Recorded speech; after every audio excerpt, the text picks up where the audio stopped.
on QCTV Sports. We have a Section 7AA high school boys hockey matchup.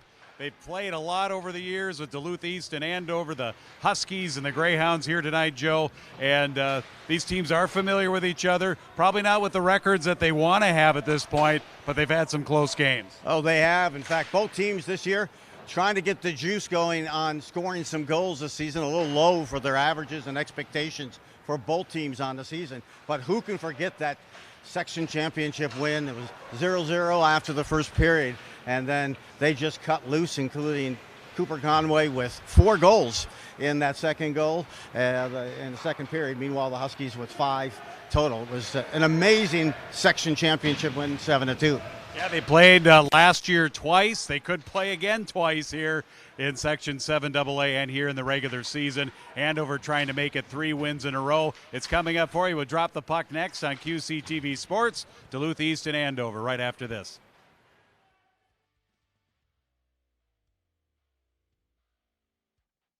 Back to the fence, and that's gone.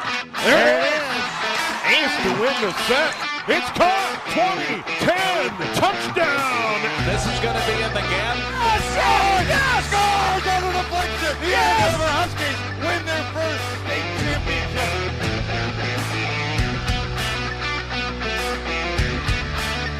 And tonight we are at the Andover Community Center, non-conference, but it is a section matchup here tonight, a rematch of last year's Section 7AA championship that saw the Andover Huskies go to the state tournament, punch their ticket for the 4th straight year in a 7-2 win over the Duluth East Greyhounds. Tonight, it's a regular season meeting as the Greyhounds make their return trip here to the Andover Community Center along with Joe Rulin. I'm Jim Erickson.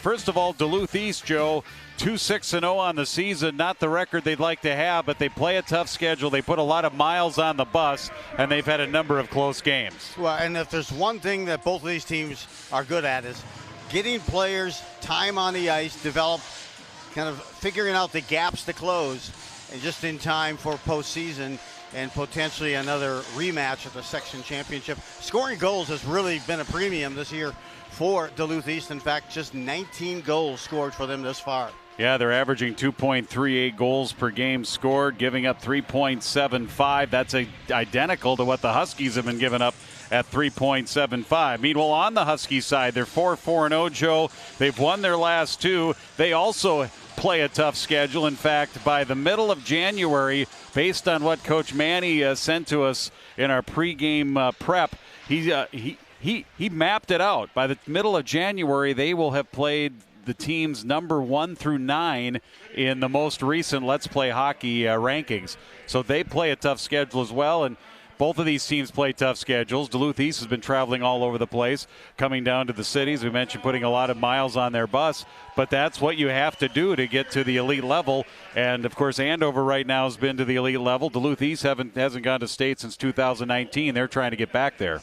They are, but Andover as well, just 24 goals scored. In fact, it's kind of an anomaly. They've been outscored so far this season, 24-30, as we get a look at the starting lineup here for Duluth East, as you get a look at left wing and Noah Tang, followed at center by Thomas Gunderson, an excellent goal scorer returning, and he's the top goal scorer this season for Duluth East, followed by Wyatt Peterson, and then a transfer in of Luke Anderson on one of the defensive sides, followed by Brody Olson, a big fella, about 6'2", 210 on the other defense. And then, of course, Cole Cronstead. Cronstead returns for his second year between the pipes here for Duluth East. Now the starters for the Andover Huskies. Mentioned the Huskies with a couple of wins in a row here, 4-2 over Champlain Park, 3-1 over Moorhead on Friday, going up to the Moorhead Sports Complex. That's after 3 losses in a row against ranked teams, Benilde, Rogers, and Wayzata. And there is your starting lineup, starting there with Brooks Cogswell, who had the goal, one of the goals against Champlain Park, Joe. He is, comes in with 3 goals, 6 assists. Meanwhile, you got Ben Dahl, key player, a centerman they're counting a lot on at 6 foot 160. And then, of course, Luke Babineau as well. Comes in with 2 goals, 5 assists this season. But they're looking on the defense. That blue line is a key thing, and when they won the state tournament, the blue line players were a key. Coach Manny also is depending on Landon Stringfellow, you saw there, along with Anthony Pardo to be a part of that success. And then Cash Pruitt is between the pipes tonight for the Huskies, 6'3", 160 goals against this year of just 3.0. All right, Joe had a chance to chat with Andover head coach Mark Manny, and let's join that interview now. We get a moment here before the game with head coach Mark Manny, Joe Ruland with QCTV. And Coach, how would you describe this team, 4-4, coming into tonight? Well, up and down, I think, is probably the best way to say it. Inconsistent, if you want another term. But that being said, we bit off a little more than we could chew with our schedule. We've seen the top 4 teams in the state in Wayzata, Minnetonka, Rogers, Benilde, and then Moorhead, and now Duluth East tonight. So we haven't had a night off where we could cruise to a victory. So as we get a little deeper into the schedule, we'll find out a lot more about ourselves. But it's been tough going so far. Well, I'll tell you what, you also get to identify some gaps and where they can close and get ready as the season kind of progresses for this team. What area have you seen the most growth in and surprised with you at the season? Well, we always knew our D-core was going to be good, but they've been surprisingly good, we think. We're getting great goaltending, it looks like now, and so the forwards are maybe a little behind everybody. But that being said, our captain, Ben Dahl, missed the first 6 games, and since he's been back, he scored in both the games he's played. So the forwards are probably what are a little behind the other positions for now, but we think they'll catch up soon. Certainly had a great matchup last year against this Duluth East team. Lost the first game of the season, then came back with a 7-2 convincing win in the section final. And boy, that was some second period for you. Yeah, thanks. Yeah, like everything, I think we're a team that likes to feel the other guys out and then kind of find out where we can attack them. And the section championship game was no exception to that. 0-0 after 1, and we got 5 in the second. So it was a fun game for our kids. Coach, good luck tonight. Good luck the rest of the way. I always look forward to watching that swag and that juice that the Huskies bring. Thank you. I appreciate it. Merry Christmas to you and yours and all the QCTV folks. Thank you. Yep. Thank you very much, Joe. And you mentioned that big 5-goal second period up at Duluth in the Section 7 AA Finals last year, and that 7-2 win for the Huskies, getting back to the state tournament for the 4th straight year. Second period's been a struggle for Duluth East here this year. They've been outscored in the second period 18-6.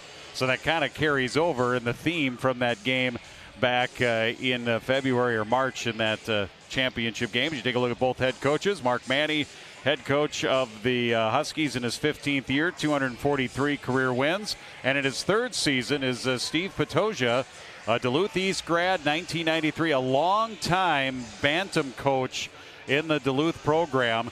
And he took over when Mike Randolph stepped down, and he's in his 3rd year. And he's the one responsible for bringing the red uniforms back for Duluth East as well. Under Mike Randolph, it was black road unis and the white homes, and black isn't a Duluth East school color, I've been told. So they've gone back to the red. They look sharp here in the 3rd year for their head coach. And Andover has the puck. We're underway here, opening 20 seconds from the Andover Community Center. Here is Ben Dahl. He did not play in the last game that we broadcast, Joe. Jim and I were here for the victory for the Huskies' big win over the AC Wings. Huskies go to work out in front, comes out to the point, held in there. Stringfellow sends it wide. Behind the net, centering attempt. Babineau, he got tangled up with the Duluth East player. Greyhounds push it right back up ahead of the line. Team captain Noah Tang loses the handle, and the Huskies grab it, and Dahl will tip it in. They will, and they'll get a chance to get some fresh skates out there. Also keep an eye on that blue line for the Huskies, Stringfellow and Partle. They can motor, and they can really activate this offense as well with that speed, along with just playing some strong D. The KJ Sauer line is out there. He's back at center tonight, centering Caden Martin and Keaton Coe. KJ had missed a couple of games, so he's back in the lineup here. Both teams have played 8 games, 2-6-0 for Duluth East, 4-4-0 for the Andover Huskies. Coe's got it here. His centering backhand pass is intercepted. Greyhounds push it back to center. And the Huskies will get a stick on it. Martin up for Coe on the near side wing spin. Centers Sauer with a shot. That deflects up high, rings along off that shelf and up to the far point. Held in again by Andover. Good start here. Opening shifts here for the Andover Huskies. They've had the lion's share of the offensive zone time as it kicks out to the neutral zone, and the Huskies throw it right back in. Yeah, Coe brings some juice along with Martin and Sauer on that line. Third line now in with Perry, Sullivan, and Murphy. Crosby, Perry line out. He had a 5-point game against the AC Wings a few weeks ago. 3 goals, 2 assists with that hat trick. Off a leg at the Husky blue line, grabbed by Drew Law. Law walks across the east line, picked back up here by the Greyhounds, and they push it up. Ian Christian, second line right winger in a shot, and we call Cash Cruitt's name for the first time as he makes the start. Cash Cruitt, third start of the season, a win against Champlain Park, a loss to Benilde St. Margaret's. He's 1-1-0, 3.0 goals against, and a .922 save percentage. Well, it's many say, rumor has it, he's money between the pipes. Hence the name Cash Cruitt. Cal Conway is the backup here tonight as Huskies win that faceoff in their zone. Nadeau goes back, Law behind his net, swings it up around to the far side. Gavin Sullivan, and it sneaks out to center. Murphy for the Huskies in front of that Duluth East bench. His centering pass to Sullivan. Could not get the shot off. He got tied up back in the corner. Sullivan battling, jumping into the play quickly there to intercept for the Huskies is Dahl. Back in the corner and a push from behind. That'll be a penalty on Gavin Sullivan. So Sullivan will go to the box, and we'll see that Duluth East power play running along at a 20% clip here this season. The penalty coming up on the Huskies. 14:30 left in the first. Yeah, Sullivan just a bit overzealous on that push in the back, sending the Greyhound player to the ice. And now we're going to see who can take advantage here, either on the penalty kill for the Huskies. And meanwhile, again, a good-looking power play as well for Duluth East. Luke Anderson back at the point. Noah Tang near point. Shot from way up top straight away. Deflects out of play. Duluth East power play 5 of 25 on the season, 20%. Meanwhile, the penalty kill for the Andover Huskies tonight coming in at 70.6%. They've given up 5 power play goals and 17 times that they've been shorthanded. Dahl off the draw. Duluth East wins it, pulls it back to Anderson into the corner. Centering pass, quick shot. Save made by Cruitt, and off of the rebound, it goes into the corner. Back up near point, Anderson. Over on the right side, Thomas Gunderson leads them in goals, assists, and points. Back up for Anderson, then it's Gunderson's got the C on his jersey. He goes to the near side wing. Cross ice pass attempted by Tang, tipped and taken the other way. Here comes Cogswell in. He's got a trailer, and that pass just a little bit behind him, intended for Stringfellow, and it's grabbed by the Greyhounds. They come right back in on the power play, and a shot wide by Gunderson. Getting to it at the point, Peterson holds it in. Minute 5 left to go in the power play here. Early chance for Duluth East in a scoreless first period. Huskies looked a little gassed as Cogswell had a chance to create some gap and space on that shorty. Gunderson again's got it from that right dot, and he zips it into the corner and unable to hold at the point. Anderson, he'll have to circle back in the neutral zone. 45 seconds left in the power play. Centering pass tipped away. Martin's got it, cleared all the way down by the Huskies. You got it. Andover able to change out their specialty unit on the PK, and now for the power play, Duluth East. And they're going to stop here behind their net, get going the other way. Pass ahead on the right wing wall. Brody Olson. He was the number 6 defenseman last year. They lost their top 4 defensemen. They have a converted forward and a transfer that moved in from the Twin Cities. Duluth East working it near wing, then cross ice pass. Olson backpedals back to the line. Gives it back to the near wing.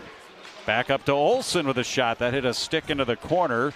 Kyle Peterson here for Duluth East in the middle and sent all the way down by Cole. Good puck movement that time on the man advantage by the second power play unit for Duluth East, but could not, shall we say, cash that in for a goal. And Sullivan out of the box. The penalty kill here for Andover. And the Duluth East power play 0 for 1 on the night. As the Huskies back to full strength here, going right back to work. They get into the corner. Here's Ben Dahl. 2 goals on the season in his 2 games played. He missed the first 6, as you heard Coach Manny mention on our pregame show. Nadeau comes in. Little toe drag. Takes it to the backhand. Lost it out in front. Kicked into the goaltender. And Cole Cronstead, making his 7th start of the season, will hold on. He's played 283 minutes and some change. 5-0 goals against, 855 in the save percentage department. Look at that, trying to get that goal. We mentioned to start this matchup, the Huskies just 24 goals this season compared to 167 over the season last year. So they've got some catching up to do. Averaging exactly 3 goals per game scored, which in the NHL, that's not too bad. That's upper half in college hockey. Here's a shot that zips high, but at the elite levels in high school, that's low. Along the end wall. Huskies going to work again. They have yet to have an official shot on goal. That might be one right there and off the pad. Up to Coe. Back down low. Sauer centering. Here's Coe with a shot. Blocked right back to him. He turns and fires again. That goes wide. Tried to sweep that under the garage door low, but it was deflected. Now a penalty on Duluth East. And this is going to go along the near side. Christian Cochran grabbed a Husky player and dropped him, grabbed him, wrapped him around, and then basically a side-to-side body suplex here. We'll see it right here. They're grab and then down. Yeah, and they tried to pull that stick up and right underneath the chin there of Sauer. So on the penalty kill so far this season is Duluth East, and Andover comes in with 23% proficiency on that power play. Yeah, 6 of 26. The penalty kill for Duluth East, exactly the same as Andover, 80%. Dahl, who won that draw, back up here. Sauer won the draw. Dahl now quarterbacking the power play. Tried to zip a wrister through. That sails high over the crossbar and a short-handed chance for Gunderson. Gets behind the D. Gunderson in for Duluth East. And a pad save by Cruitt. Now the Huskies back on the power play, up to the line. Sauer chips it down the middle. Cogswell trying to get to it, and they try to feed Gunderson again. Duluth East trying to shorthand it here. A shot that's off a downed Husky out in front, and it's grabbed back by Andover. Boy, Duluth East, they're looking for Gunderson. They spring him at any point in time. Now Babineau comes in. Drop pass for Sullivan. And Kronstad got a piece of that, knocked it into the corner. Up and down action doesn't make a difference if you're on the penalty kill or on the power play. Both teams wanting to get that first goal. Dahl, near wing. His shot off the crossbar. Back up to Munley, who's now at the left point. Right point, Dahl. Here's his wrist shot. Hits traffic out in front. Slapped off the near dasher. Perry will get to it. Crosby Perry, 4 goals on the season, 3 in 1 game. Back in the corner with 40 seconds left to go in the power play. Perry up and down to the near side. He scores! He went far side, the wide side on Kronstad, and it's a power play goal for Andover, 1-0. Well, it wasn't about the velocity of that shot as it was about the patience, the poise, and the positioning. As he slid that thing just through the right spot and went for the far post and got it just inside. Perry lights the lamp, and Andover jumps out 1-0. You can see the patience he had coming in. A nice screen in front as well there for the Huskies. And Andover gets that critical 1-0 lead. 5th goal of the season for Crosby Perry, the junior centerman, his 9th career goal. And a good start here for Andover. Huskies do quite well when they score first, Joe. Yes, they do. A little need to know by Joe for you is the Huskies this season 4-0 when they score first. And they've done that here. They're 0-4 when the opposing team scores first. So maybe an early indicator. Yeah, 4-4-0 on the season for the Huskies. 1-0 lead. We approach the 8-minute mark of the first period. We've had some good physical play here as well. Up along the wall and the glass. Murphy comes in. Dahl in the near wing in the corner. And that's off a stick back behind the net to Dahl. That goal couldn't have come at the right time just after we said how critical that first goal was. And the Huskies pounce up top, and again, Babineau got an assist. Here comes Duluth East. Looking behind here. Munley got the other assist. So Babineau and Munley assisting Perry on the power play.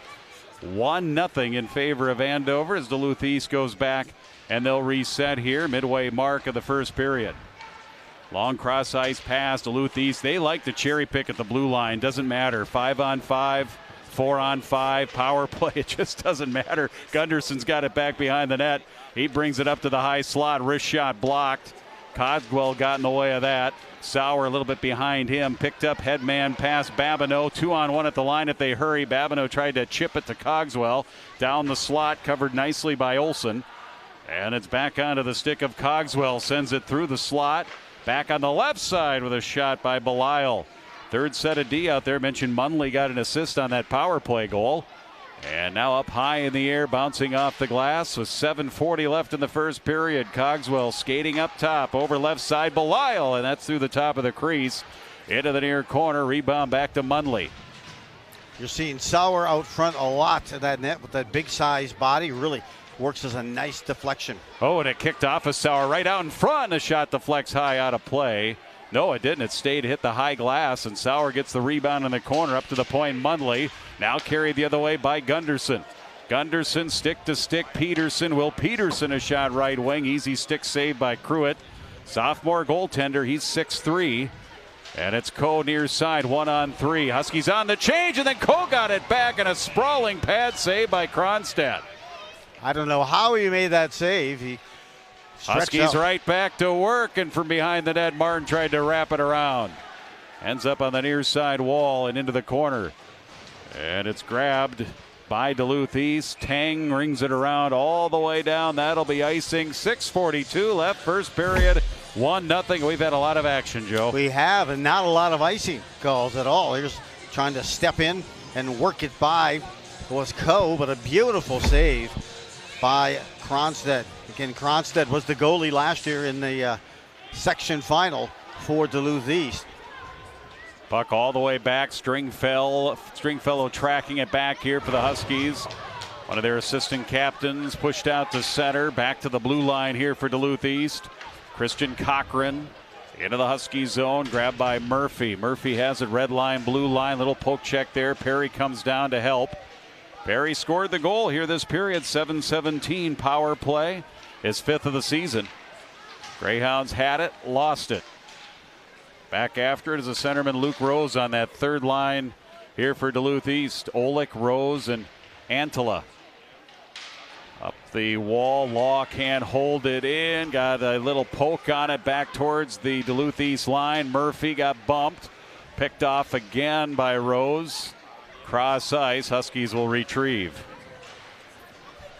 Seeing here the Huskies keeping that pressure on. Some good forechecking and pinching in there is Law. Intercepted. Dahl through traffic, got it back. A lot of bodies out in front. Up to the line, not out. Law's got it with a shot. That's blocked. Getting in the way of it, Brody Olsen, the junior defenseman. Back to the left side. Nadeau's shot is blocked. Comes right back to Law. Spins around. Defenseman lost his stick. Comes back here to the near side. High in the air, bouncing off the glove. Babineau will control the other way. Nifty push for Dahl. 2-on-3 into the line, across the line of the zone.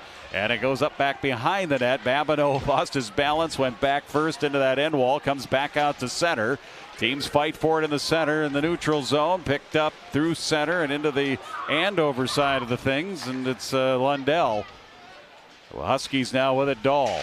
Dahl, low angle shot. Save made. Rebound right out in front. Babineau, and that's going to sail up and out of play. It has been high paced here with 4:47 left in the first. As you mentioned, Huskies, they certainly have been playing a little downhill, more probably dominant play in the Duluth East end of the ice as you get a look at the Huskies bench. Again, tough season to start off, but you got to love and respect that tough schedule that the Huskies play, and Duluth East as well. Despite the fact that most of the play has been in the Duluth East zone, the shots are even at 7 apiece. Duluth East has gotten their shots in when they have been able to. Oh, and a big high check. Belisle goes down, and they're going to call a penalty on that. And now we've got some wrestling going on. It's in front of the Andover bench. And it was probably going to be a cross check right across the shoulders of Belisle. He bounced right back up, and now we've got a Duluth East player that's trying to mix it up with the Andover bench, and that will never be well received. Coe was trying to wrap up and counter a little bit with the Duluth East player. That put a couple of extra pops on the Husky player initially. Kyle Peterson is hot. He's the one who had the initial hit. Ian Christensen is in the box for Duluth East. And Keaton Coe has gone on and has stepped into the box here for the Andover Huskies. So there is going to be an offsetting penalty here, 2 on Duluth and 1 on Andover. We'll see if that initial hit looked like that was kind of an uppercut forearm shiver that originated in the chest area, but they might just say that it was to a defenseless player. Player had his head down. The arm came up and may have made some head contact. It'll be interesting to see. Oh, now we've got more. Oh, we're going to have 3 Huskies in the box. They may be taking some shifts from the penalty box. Oh, yep. So now back out now is Belisle. Yeah, so. Belisle was in there. He is out. He's the one who took the initial hit. And looks like we're going to get a game misconduct on Duluth East, Ian Christian. He's going to be escorted to the locker room. So a bit of a brouhaha here in the first period. These teams, like we've said before, they played a lot in the last 10 years. They've played 14 times. Duluth East is 9-4-1 against the Huskies. Huskies finally beat Duluth East back in the 2018-2019 season, a 2-1 overtime win. Many Husky fans remember that after being able to muster just a couple of ties in their history against Duluth East. And then sadly later that year, Duluth East defeated them in overtime 4-3 in the Section 7AA finals. But in the last 6 meetings between these teams, Huskies have the edge at 4-2-0. So there is a rivalry and there's some heatedness here in between these two programs. There's no doubt. Well, there was. The Huskies lost earlier last year in the season 6-1. To this Duluth East team, but they countered it back. I got to tell you, Pete Anderson and I were calling that game up in Duluth. It was intense for that section final, going to their backyard, and no score after that first period. But then Thorson scored 90 seconds into that second period, and it was a barrage of goals. 4 for Cooper Conway as well, just in the fourth period alone. They were buzzing the cage, shall we say, almost like Top Gun, just firing that biscuit. And you could tell Kronstadt had probably been a little shaken, rattled as he was replaced in that second period. But Huskies went on to win that 7-2 in that section final. But it doesn't lack energy, this rivalry at all. Always energy. The coaches certainly respect one another. But they know that you got to have the chin strap set, ready to go. And there's going to be some physical play along with just some great offensive explosion as well that these two teams are capable of producing. So the 1-0 lead for Andover is we have 2 players in each of the team's boxes here. And again, Ian Christian has been escorted to the locker room. He got a game misconduct. And this is not an easy situation for our 2 referees here tonight, having to sort out everything that they saw, get it all on the score sheet, get it up on the board. Looks like there's a 5 and a 2 that was given to Ian Christensen. So he has 7 minutes of penalties on the board, and then 2 minutes against Keaton Coe. And I don't know why there are 2 Huskies in the box. There's only 2 minutes. Obviously, one of those Duluth East players is serving the minutes of penalties that were given to Ian Christensen. Well, that first period had some smoke and some flow. In fact, it was moving quickly. Just and it's 4 not and a over. half. No. But it has come to a screeching halt. It's got that feel of an old North Star Chicago Blackhawks feel to it in this. Not even a playoff type of game, but it has that atmosphere. You take a look around at the fans that are lined here, excessive, immense amount of media as well. Yeah, I think there's some interest in this game with the get a look right there. And interest in Section 7AA, rematch of last year's Section Championship. They also played in the finals in 2018 and 2019, both overtime Duluth East wins. So that builds, obviously, none of these players are on those teams, but certainly as far as the programs go, that can certainly help build a rivalry in those playoff matchups. And it kind of boiled over on that hit. Ian Christian on Caden Belisle. So 4 skaters for Duluth East. When all the dust settles here, it's going to be 5-on-4 for 5 minutes. I was wondering why they had the 7 and the 2 up there. Could they just take the 2 off of the 7 and take the 2 minutes off the board for Andover? Because those 2 were offsetting penalties. So what it turns out to be is a major power play. And a major headache for me, all that math. Yes, there's too much math. They told me that there would be no math tonight. So it ends up being a 2 and a 5 against Ian Christian, and then also a game misconduct. That other 2 might have been on another player, one of the guys in the box, but they don't have their numbers up on the scoreboard. Kyle Peterson, number 12, is one of the Duluth East players in the box. But again, just the basics here. Andover a 1-0 lead. They've got a major power play as we've sorted out here with 4:20 left in the first period. Score at will here, as many as you want, a buffet, if you will, in the 5-minute major. Huskies get the rebound off the save by Kronstad. Dahl up high. Mundley out in front. They score. 21 seconds into the major. 2-0 Andover. And Mundley had just completed a quick defensive change on that power play. But looks like Sullivan is going to get the goal. As they make a pass from Mundley here down low.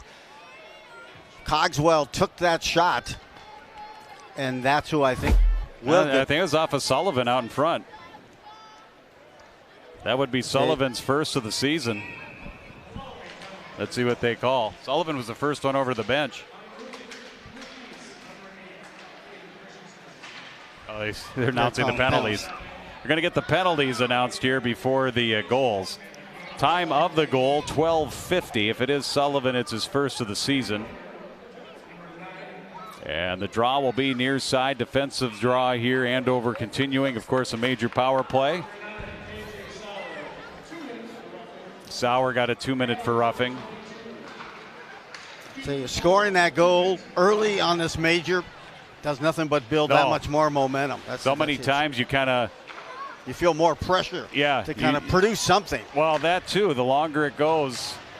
And a lot of times, you think you've got all this time in the world to set up, and then you can take your time, and then before you know it, you're under 2 minutes left. With 3:37 now left in the first period, the Huskies have made it a 2-0 lead. There you look at Perry, who scored the first goal here tonight, the lone goal, or the first one. And here, of course, the second is just being announced. It was Cogswell. Brooks Cogswell. For Cogswell, his 4th goal of the season. Cogswell had a goal in the Champlin Park game. Usually when there's a scramble out in front, you can't tell who scored the goal. You go by the guy who was the first one over to the bench to celebrate, and that was easily Sullivan. Cogswell's got it back behind the net. Up over to the near point. Dahl, left side, Mundley. Here's Dahl again. Tried to backhand it down to the right wing, down the slot. Mundley joins the fray, picked up back and flipped up to Dahl. Dahl pick up an Mundley assist. again. Mundley with a shot up high off the glass, and it comes right out in front off the glass. Gunderson flips it out to center.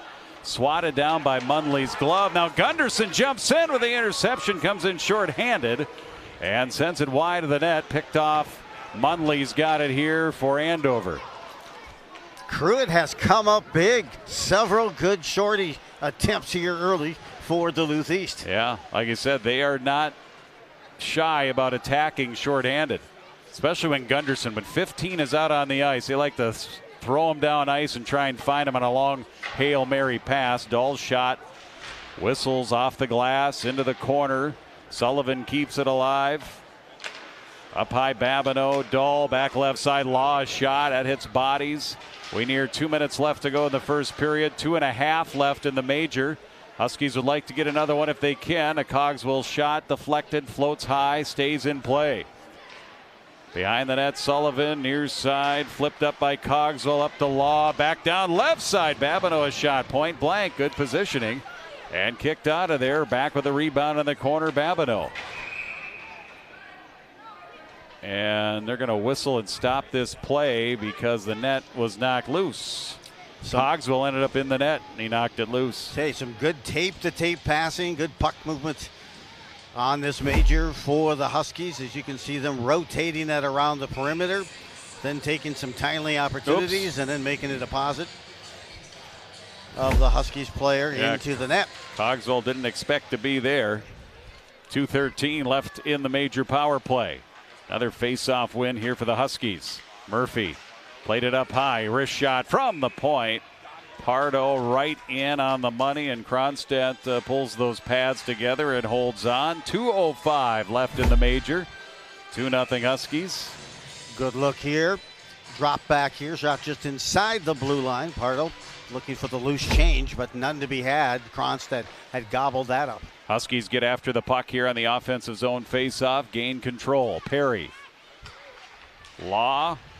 Cross over to Pardo again. Wide of the net. Nifty little backhand centering pass by Perry. Could not find anybody out in front. Cleared out of danger by Duluth East, but held in by Law at the near point. Law, Perry, centered, blocked. Landon Pierce is a third set of defensemen playing here in the penalty kill. Quick shot right on the money by Perry from the slot. Big save by Kronstadt. Minute 28 left to go in the power play. He closed those pads up in a hurry. Wow, I thought that was going to be a 5-hole. Cleared out to center, carried back in. Pardo behind the net. Quick change here for the Huskies. A couple of new players on, and that includes Ben Dahl. Dahl tipped it into the corner, up to Pardo outside the near circle. Dahl's got it again. Back for Pardo, working on the near side for Sauer. Pardo again. Over on that far side, they'll set up Dahl. Dahl spun around, lost the handle, has to go back out to center. 23 seconds left to go here in the period. 50 seconds left. Attack to the net by Dahl as he got an edge here on the right side, but then lost the puck back behind the net. Sauer pulls it out of a pile. KJ here with 10 seconds left to go in the period. Munley gets it up to the line. Back on the left side. Coe to the middle. Kicked out of there. Back up. Here's Dahl with a shot. 3 seconds left. And that was blocked by a sprawling Greyhound, Caden Cole. And that's the end of the first period. There will still be 29 seconds left in the major here for the Huskies. They've scored 1 on the major, and that made it 2-0, Joe, and that's our score as we go to the intermission. Hey, Huskies, probably Coach Manny would say the same. Left a few crumbs on the table, but let's see if they can convert another goal as they start that second period with 29 seconds remaining on that man advantage as we start the second period. Cogswell and Perry with the 2 goals, 2-0 Andover Huskies, and you're watching high school hockey here on QCTV Sports.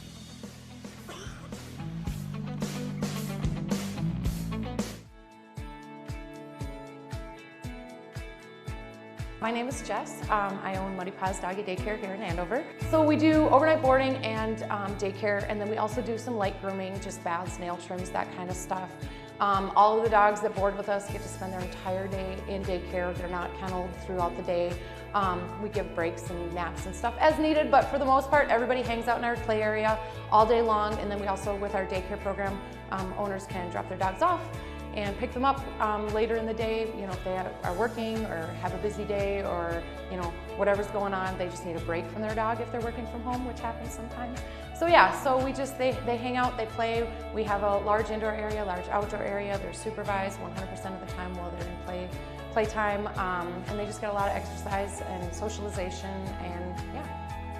I think one of my favorite part about the dogs is when we have a dog that comes in that at first is kind of shy and reserved and not sure of herself or himself, and then after a short time or a couple days of daycare, they come out of their shell and they find a friend, and they just they just become this super happy, they come in and their tail's wagging versus being a little nervous. So that's definitely my favorite part, is just I get really excited when they make that leap into playing and making friends and things like that. I live in Andover. I have 4 daughters and they all attend Andover schools. And so when I was looking to add a second location, I really, really wanted to stick with Andover. It's a growing community. There's tons and tons of kids and families, and usually with kids and families comes dogs. You drive anywhere or walk anywhere, there's always people out walking their dogs, and I just felt like it was just something that the Andover community needed. I have an absolutely amazing staff. I work really hard to find people that share the same passion with the dogs as I do. And they truly do an amazing job. And I can assure you that they take very, very good care of each and every dog that is here, because they do feel so warmly about all of the dogs that do come in. It's just a really great community, full of lots of great people, and I love being able to, go to the gym or go to an event or a sporting event or just even Walmart, Target, restaurants, and I see people who I take care of their dogs. So it's just so much fun to have that link to where we live, plus having a business here.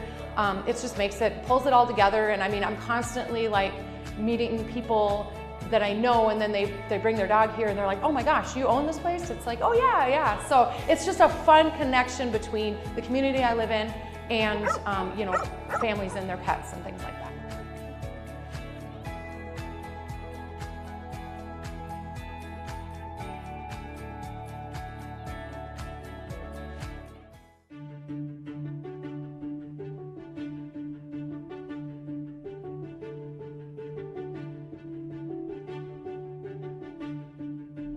The Rum River Tunnel right next to City Hall is getting a new design, and everyone in the community is invited to leave their mark. The City of Anoka received a grant from the Metro Regional Arts Council to bring community art back to the city. Local artists assembled to organize, collaborate, and brainstorm ways to get the community involved to lend a hand with this great project. So now every Wednesday from 5 to 7 p.m. is the set time for the community mural painting, right next door to the Rockin' on the Rum concert series in Riverfront Memorial Park. I met up with two of the artists involved to learn more about this great effort to revise the mural in Anoka. Yeah, so kind of making it like a mix. Yes, I try to mix it right on the wall. Awesome. I work for Rum River Arts Center, and I'm kind of the coordinator between us artists and the city of Anoka. Part of the grant was to involve the community, so every Wednesday, starting today on June 21st from 5 to 7, a few of us artists that are painting will be here to engage the community and let them leave their mark in the tunnel. I really love collaborating, and this whole project has been about collaborating. We've been meeting for months and figuring out like how each piece might fit together, and so on a broader scale we've all been sort of working that way as artists and figuring out how they'll blend. But then my son is also an artist, he's 7, and helped me paint the rock garden mural as well, and it was just kind of magical to have their touch added in there. I'm probably going to work it in different ways. It might not look exactly how they did it, but I'm interested in having the community sort of add their touch and feel like they're a part of it. Even adding the fishermen's catches is kind of making the community feel like they're a part of the experience. The last tunnel mural lasted for 10 years, so there is a high expectations for this one to last even longer. So keep an eye out for the artists painting throughout the summer, and make sure to take advantage each Wednesday to leave your mark in the mural before it's too late. And as this is happening simultaneously with the Anoka Concert Series and Farmers Market right next door, there will never be a shortage of ways to get involved with the community this summer.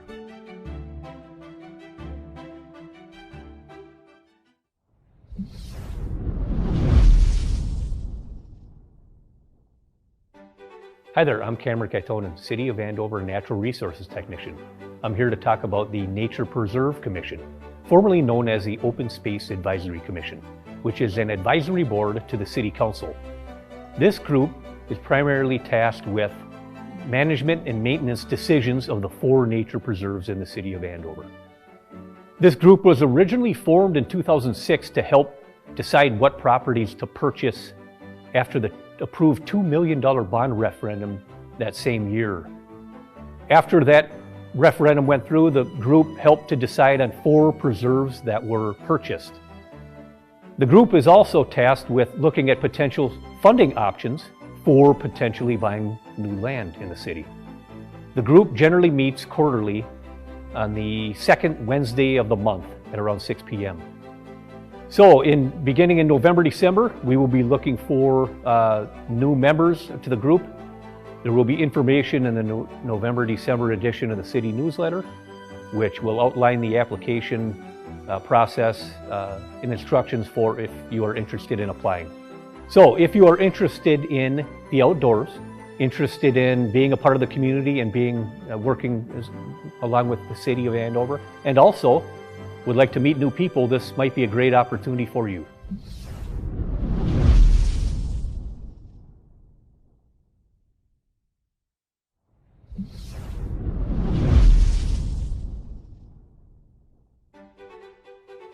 Hi, I'm Jason Baumuk, and I'm the Parks and Streets Operations Manager here at the City of Andover. The City of Andover is a growing community, and the Park and Recreation play a vital role in the residents' quality of life and well-being.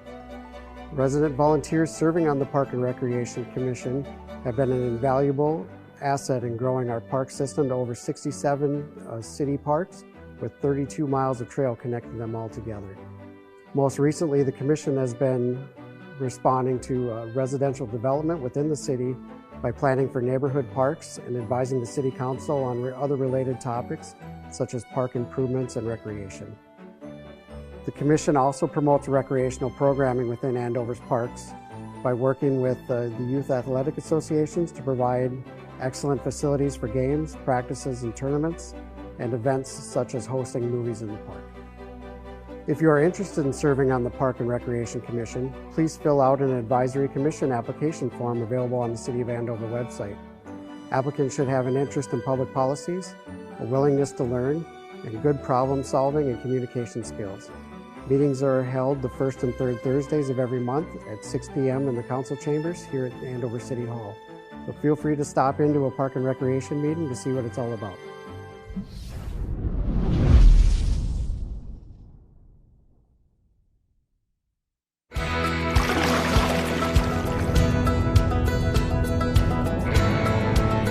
Champlin's 5th annual trout ice fishing contest is coming up on Saturday, February 10th. Registration will be open on January 9th, and the event will cap at 500 participants, so be sure to get registered early. The Champlin Trout Ice Fishing Contest is a great community event and is open to all ages. As always, there will be prizes and raffles, so again, be sure to mark your calendars to register on January 9th, and the event will be held on February 10th. For more information, be sure to visit Champlin's website for event rules and parking maps. Hey, get out there and get registered, and we'll see you on the ice on February 10th. We were at the first ever hockey game between Anoka and Ramsey, and it's our police associations. And this year, the proceeds are going to the Grubner family, and we hope to do it next year. Very proud of the Ramsey officers who won this year, but everybody had a great time, and we packed the stadium, so that's really what it was all about, bringing everybody out. I believe everybody had a great time. I know I did. So my cousin, Nick Dahlberg, asked me to come out and play with him, and I had nothing going on this Friday night. I always like hanging out with him and his kids, so I thought it'd be fun to come out and play a little hockey with these guys.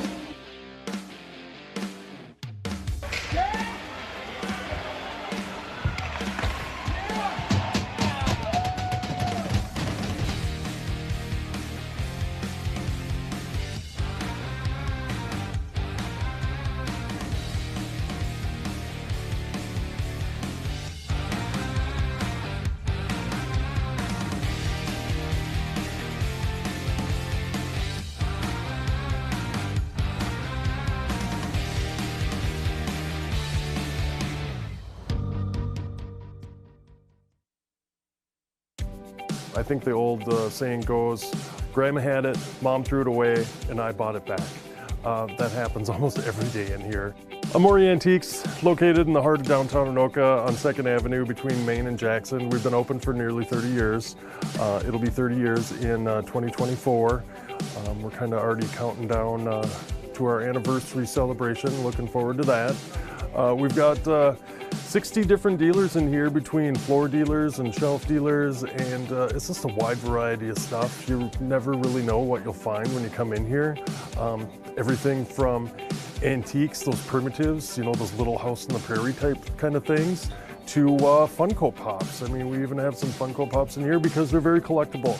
People like to put those on the shelf. They love to have those, their favorite character, whether it's a Funko Pop or a Star Wars guy, or, you know, whatever you can find, right? We come across those special pieces almost daily, and that's really what I strive to find, is those one-of-a-kind, special, unique pieces, like my taxidermied chipmunk pelt vest. We get compliments every single day about, just the wide variety of stuff that we have in here. A lot of people, they walk through and it's very nostalgic for them. You know, anybody can come in here and try to be a dealer, try their hand at buying and selling vintage or antique items. I rent shelves out for $20 a month, and that's typically where I want people to start, is just on a shelf, just to get their feet wet. And if they do really well, we can promote them to some floor space. I'll tell you what I really look for though in a shelf dealer, and just my dealers in general, is I want them to be passionate about everything antique, vintage, and collectible, and they're out there finding that cool stuff and bringing it in. And we are back at Andover Community Center. Non-conference hockey. If you're just joining us, Andover a 2-goal first period, 2-0, both on the power play, Joe. Was Perry got it going first. Looks up good. The good swaying away. A shorty attempt by Gunderson. He had a couple of great shorthand attempts turned away by Pruitt, and there's the first goal by Perry, who lights the lamp and gets it going. Some other good quality looks for the Huskies, but Kronstedt turned those away. And there's the hit. Ian Christian getting called a 5-minute major and a game misconduct. He left the game. That put the Huskies on the 5-minute major. Sullivan thought he scored that goal, but it is still Cogswell's goal on the score sheet. So I think that's how that is probably going to finish up. And regardless, Huskies, in Andover, for them, it doesn't matter who scored the goal. It's just that it's 2-0 here. They still have 29 seconds left in that major power play. Here to start on a clean sheet of ice to try and expand that lead here against their rivals from the north, the Duluth East Greyhounds. Yeah, it seems so odd to look at a Huskies being outscored this season 30-24. That first period has been kind of a dismal performance sometimes this season, which has led to the first goal coming for the opposing teams, and then them losing those four games. But so the Huskies are 5-on-4. We're underway here in the second period. For another 18 seconds here, they had to go back and get it in their zone. Munley dumps it in, but they're offside, and Duluth East will send it all the way down off the paddle of Pruitt, and he is going to have to play it safe because Duluth East being somewhat aggressive there with Noah Tang coming in. And that'll force a face-off here in the Husky zone. 10 seconds remaining in their power play. Noah Tang last season for Duluth East, 8 goals, 15 assists. This year, 2 goals, 7 assists. Perry against Gunderson here. Flip back by Perry. Munley. 5 seconds left in the power play for the Huskies. Going the other way. Gunderson got a stick on it here for Duluth East. And they're back at full strength. Serving that 5-minute major penalty was Oscar Lundell. And it remains 2-0 as Duluth East comes in. Onto the near side wing. Drop pass for Peterson. Didn't connect. Perry comes back to the way. One-on-one with a back checker here behind him. Perry able to loop behind the net. Works it up to the point. Shot from right there by Murphy. Zips into the corner. And the Greyhounds now clear it up to center, but they cough it up to Munley, who gets it kicked around. Back to Pardo here for Andover. He banks it in. Would have been icing, but it's on the netminder Kronstedt. Opening minute here of the second period, 2-0. See, now the Huskies trying to get themselves back on track, but a deflected pass in their own end, and they'll draw the ice, and the face-off will come all the way down just to the right of Cash Pruitt, who had some impressive saves on numerous shorthanded attempts for Duluth East in that first period. Duluth East, a 20-win season, kind of a rebound season last year in the second year for head coach Steve Petrozia, who is a Duluth East graduate. Petrozia, 1993 after playing for the Duluth East Greyhounds, junior and senior years for the varsity. And the Huskies grab the loose puck. Pass ahead. Cogswell plays it perfectly. Drop pass for Dahl. Shot saved, and the rebound just went wide. Ends up in the far corner, far wing. Picked up here by the Greyhounds and tipped out to center. And Law will settle it down there back to Cogswell. Law up to center, almost tipped out of play by Baltazar. And back at the blue line, but in offside here by Andover. 15:04 remaining, just under 2 minutes into the second period.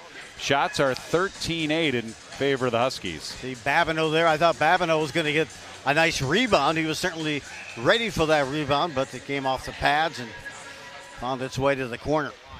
Pull it back to Belisle here off of that neutral zone draw, wide of the Duluth East net. Greyhounds swing it up but not out. Martin holds it in. He takes an open ice hit. Knocked down to the ice by Antela. Near corner. Spun around Coe. Tried to center. Sauer behind the net. He goes corner to corner. Squares back up. Looks to keep the play alive. Up to Belisle off of his stick. Intercepted here by the Greyhounds. Trailing at 2-0. Up and back out and now in. Sauer's got it. There's a wrist shot and it goes wide.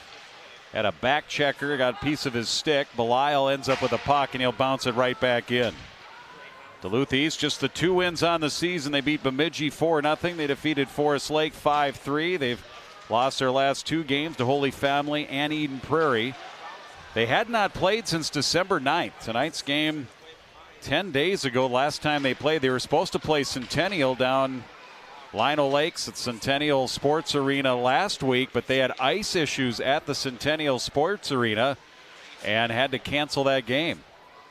So it's been a while here for Duluth East. Gunderson gets it in his own zone, plays it up ahead, just out of the reach of Peterson all the way down. This will be icing this time on Duluth East. Well, it's such an anomaly for a Duluth East team to not put that puck in the net. 2 shutouts this season in which the Greyhounds have been shut out 6-0 to Wayzata and 6-0 versus Holy Family. So trying to find their way in their scores and get some punch going. Yeah, they started the season with 2 one-goal losses to White Bear and Shakopee. As the faceoff comes up to the blue line, carrying it the other way, Peterson, but he had a poke check by Munley and dumped in by the Andover Huskies. Shots are 14-8 Andover. Cogswell ends up with a puck, brings it up to the blue line. To Dahl, curls away, back to Munley. Munley tipped and finds it to Babineau in the corner. Cogswell joins the play. Dahl circles to the circle, to the high slot. Lost the handle back out to center, and they'll have to reset. Rolled right off the stick that time of Dahl. Again, Dahl has been able to stack a couple of good games here since returning from an injury. Yeah, returning as the top overall scorer, coming back off of last year's team here amongst the returners. Pardo a shot that deflects up and out of play. A little bit more about the travel of Duluth East. So they've played at White Bear Lake. They've been to Shakopee. They've traveled to Bemidji. They went to Holy Family. That, of course, in Victoria, way out west of the metro. Eden Prairie. They come down here. They come back down here on Thursday for Coon Rapids. They go to Blaine on Saturday, December 30th. Of course, they are an independent, so they do not play a conference schedule, and they play a heavy metro diet of metro teams. They have for many, many years, and it's entirely a Double-A schedule this year with Duluth Denfeld coming back up to Double-A. Rockridge as well. The Eveleth Gilbert Virginia combo. They are also Double-A. As Duluth East comes into the zone, left side, here's Pierce. His shot blocked. Getting in the way of that was Caleb Gore. Cleared the other way here by the Huskies. Along the end wall in the Duluth East zone. Curling away left to right is Caden Cole. Cole with a couple of goals on the season, but he lost it at neutral. Good play in the neutral zone there by Martin. Bounces in front of the far side boards, in front of the boxes. Martin comes across. Now here comes Duluth East. Good puck battles there. Duluth East finally comes away with it. It's tapped away. Chance for Cole the other way. Getting his strides into the zone. Puts on the brakes. And then Belisle got back defensively on the back check. And his backhand may have made contact with Cruitt. Ended up wide of the net. And Cole comes back out to neutral and slapped in by the Huskies. Wow. Good burst of speed. And then he almost stopped on a dime, did Caden Cole, right at the top of the blue. And couldn't punch that in. Cole, good size. He's 6'1", 205. He has it again. One of the team captains wearing the C. From neutral, he dumps it in. He needs to get over to the bench on the line change for Duluth East. Meanwhile, Nadeau starts it up. Sauer, nice move. Dances into the right side, and not getting all of it was Cole. It was kicked off the pad, then it comes out front. They score! Babineau! The Huskies continue to push and attack. Even after Sauer and Coe had a chance, Babineau then gets the third opportunity, and it's 3-0. Oh, a beautiful finishing goal that time by Babineau, his third of the season, but Sauer made just a pretty pass, showed the forehand, the backhand on the backhand pass, sent it across to Coe, and meanwhile following up here on that initial shot, and Babineau right on the doorstep finds the back of the net and powers that thing home for the third goal of the night here for Andover, up 3-0. Sauer and Coe should get the assist. Babineau is third of the season at 6:57 of the second period on the 15th shot on goal of the game here for Andover. Long pass here. They look for Tang. It'll be icing. And we'll go back and rejoin Cole Cronstead, who's been the top starter. Drew Rocker is their backup. He started a couple of games, and Cronstead starting his 7th game of the season here tonight. But his team right now down 3-0. That was a beautiful pass by Sauer initially on that pass across the high slot. I called it showing your watch.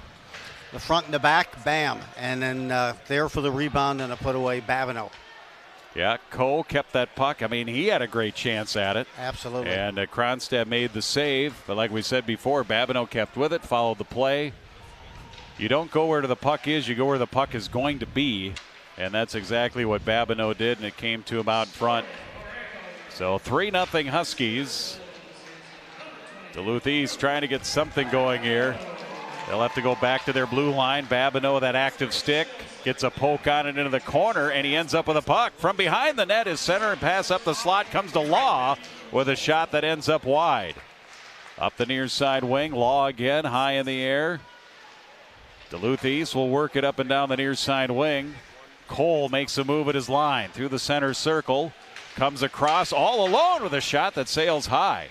Cole after the rebound. Caden Cole's had a couple of really good shifts here for Duluth East. I was just going to say that. Some great burst move, and he snapped off a hard wrister. Just missed the net. Kyle Peterson dumps it in off the end wall. Huskies find it there. Cogswell tapped ahead. Dahl 2-on-2 at the line here in the near wing. Brings it to the middle all the way across to the right wing, and his shot was blocked. Cogswell grabs the rebound, curls into the circle with a shot. That's off of bodies. Poked up high by Law, held in momentarily. Duluth East gets it out to center and then thrown back in by Law. Cogswell near half wall. Nadeau near wing. Back up here for Duluth East. Guess who? Caden Cole. Nadeau's got it. He's 1-on-3 in. Quick change here. Shot right side Sullivan. Save made by the goaltender Cronstead. Puck up to the line. Held in Belisle. Here's Isra's shot just wide. And it's going to be flung up to the line. Belisle gloved it, dropped it, and held it in. Andover continues to pressure. Belisle with a centering pass for Perry was tied up. It was behind them all the way back out to neutral. I like that vision. Good thought. He was hitting. Chance there for Perry, cutting in on the far side. Puck tipped out to center. Hauser up along the far side for Rose. He's taken out of the play in front of the Duluth East bench. Sullivan takes a long pass. Sullivan in. Wrist shot goes glove side wide of the post. Back right side. Quickly fired over. And that one wide. Off of the stick of Jack Murphy, the sophomore here for the Huskies. Back come the Greyhounds. Perry gets in the way of that. And it gets tipped back to the blue line. And resetting Landon Pierce. One thing about Coach Steve Patoja is that he plays all 4 lines and he plays all 3 sets of his D as well. So they like to get everybody in there. That includes special teams as well. Martin in his own end. KJ Sauer goes back to get us. That's Munley. Both Munley and Sauer, I think, got the fishbowl face mask. Martin ends up with it. Down the near side. I would say is that 90% of the guys go with the cage and then the other 10% like the fishbowl.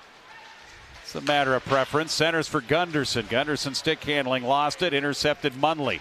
Munley head man for Sauer, and that's out of his reach and all the way down. Sauer's got the cage too. Love the pace of and play then we've here. got some back and forth there. Sauer, that's stepping back from Gunderson. Gunderson goes after Sauer. Those guys, that short glass on that far side. And the Duluth East player is down, and he is slow to get up. Looks like Luke Anderson, as there might have been some chirping going on between the two players. And Sauer will go to the box. See if we get a matching here. Gunderson, probably matching roughing penalties here.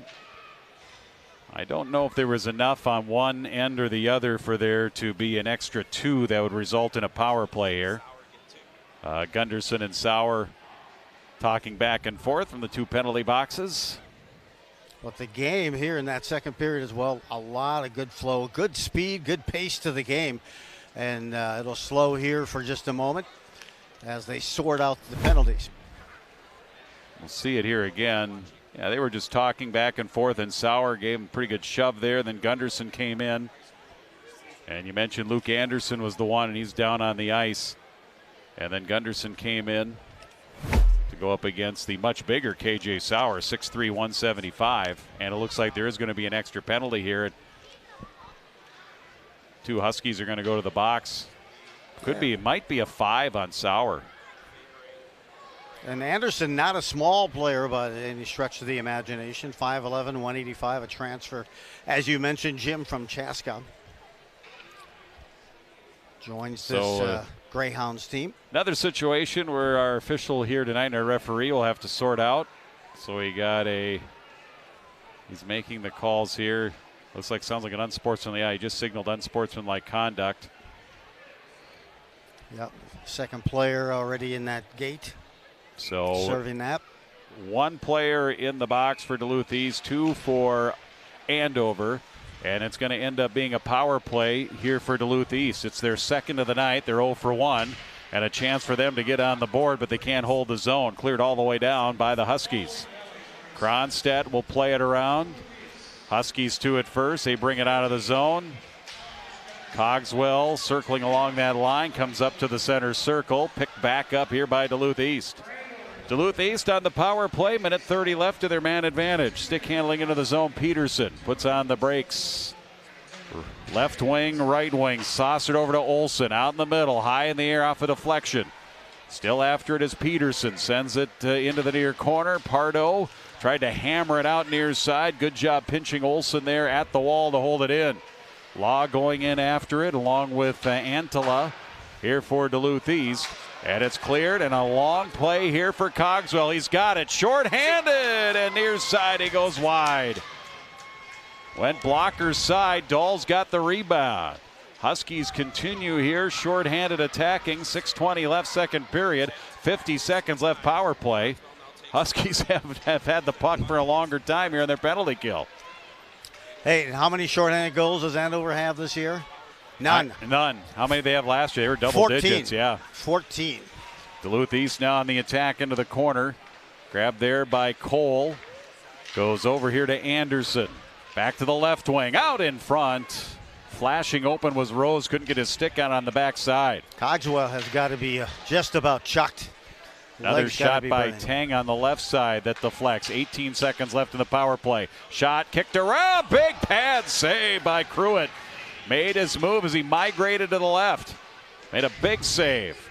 Now, if the Duluth East player could have elevated it, he probably would have had a goal, but he kept it low, and the pad save made by Pruitt. Here they come back in with a shot that's off the glass. Quick wrister by Tang. The rebound comes back and out of the box. Here's a chance the other way for Gore, and he scores!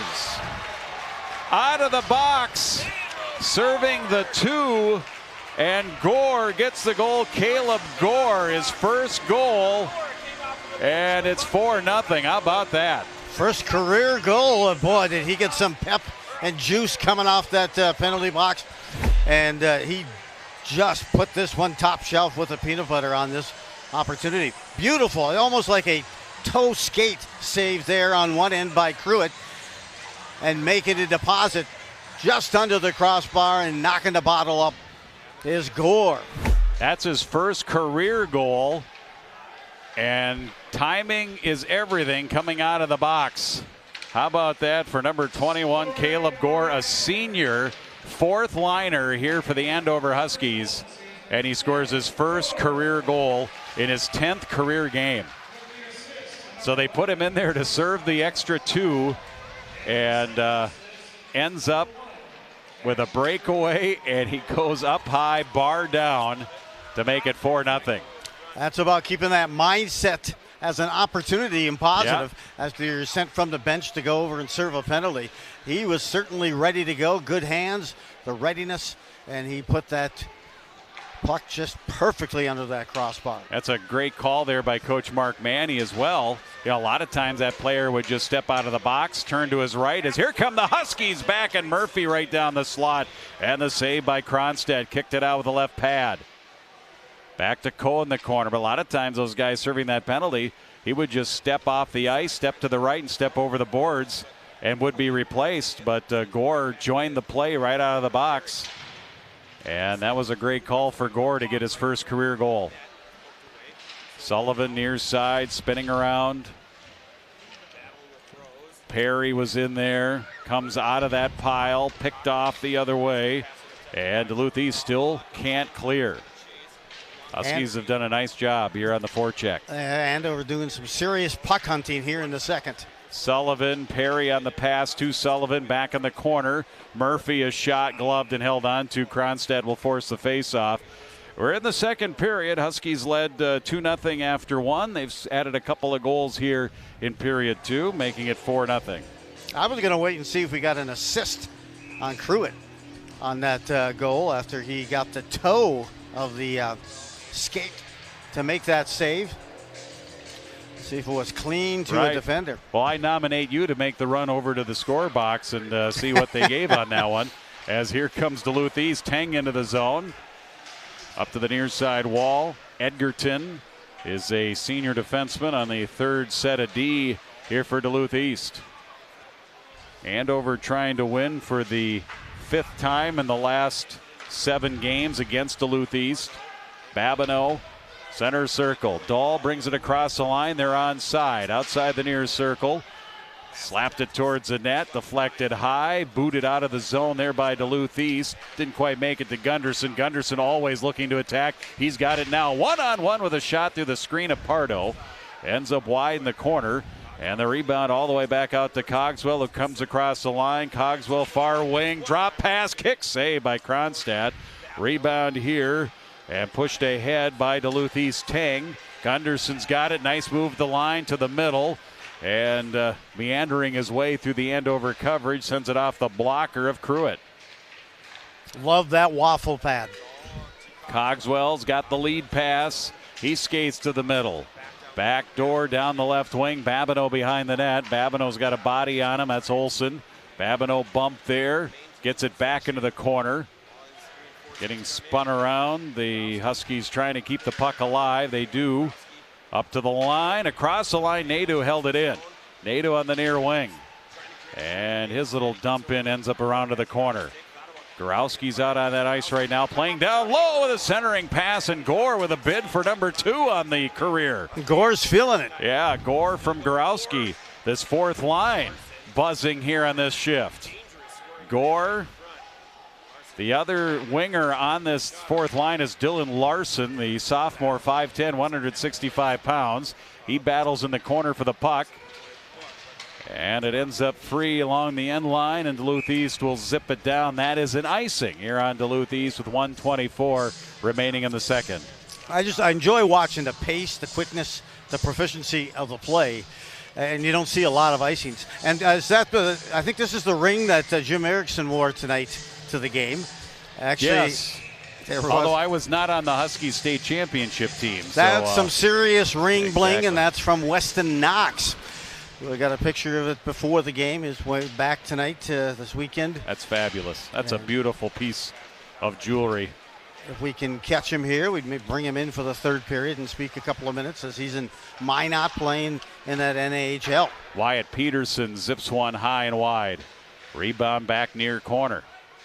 Cash Cruitt, making his third start of the season here tonight, has done a nice job. He's kept Duluth East off the board. Less than a minute left to go, second period. Belisle in, stick save, juicy rebound, and it came right back to Perry, who then sent it wide off of Cronstedt and then cleared out of danger by Peterson, who was right there. If not, the Huskies could have pounced. I thought that hit the inside of his pad on Cronstedt and ricocheted off, just missing, but wow. Explosive opportunity again here for Andover. Final half minute of the period. Sullivan, little flip the other way. Little too far for Murphy. Perry there, though, to pick it up and dump it in. And that ring that we saw just moments ago, looks like maybe that could belong with the Cash Cruitt.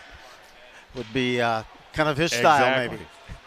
And my style, I like to go with the grill. I go with the Diamond Joe. The Diamond Joe. The Kirk Cousins. Mr. T starter kit back behind the net. Final 2 seconds, and a quick late shot is going to be after the buzzer by Chase Nadeau. And we'll go to the intermission here, and so far so good. Andover with a great performance here through 2 periods, keeping Duluth East off the board, Joe, in a 4-0 lead. Hey, and they're looking to stack some wins, 2 already, trying to make it 3. They're hitting the switch tonight, 4-0 Andover. All right, let's go to the intermission. Huskies lead it here after 2 on QCTV Sports.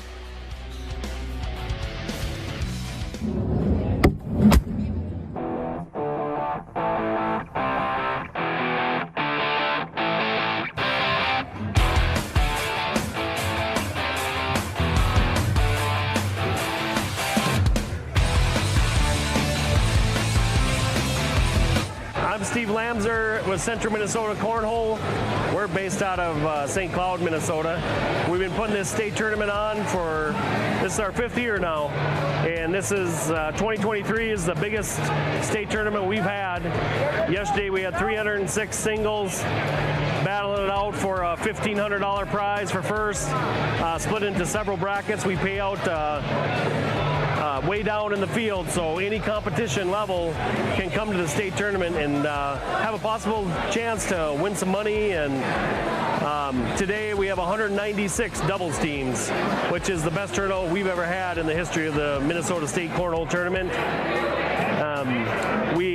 There's 20 plus cornhole groups throughout the state of Minnesota, and they all come together in October, and we play multiple tournaments for 2 days, and with teams and singles and 4-person teams, just a chance to win some money, have some fun, and show off your skills. There's a lot of talented cornhole players in the state of Minnesota, and the competition level in the last few years has really grown, and the interest in the sport, a very inexpensive sport, and a sport that any age, women, men, kids, juniors, anybody can play this game and compete at any level in this state. So it's been a very good adventure for us. We put a lot of work into the state tournament. We have a lot of sponsors that help us out.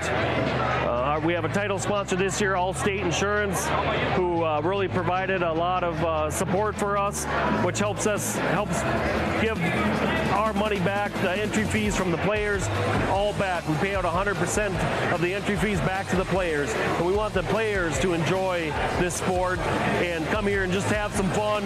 And the Minnesota Cornhole groups and the people that play are such a great group of people, and really encourage other people to join the sport and play and have fun and enjoy themselves.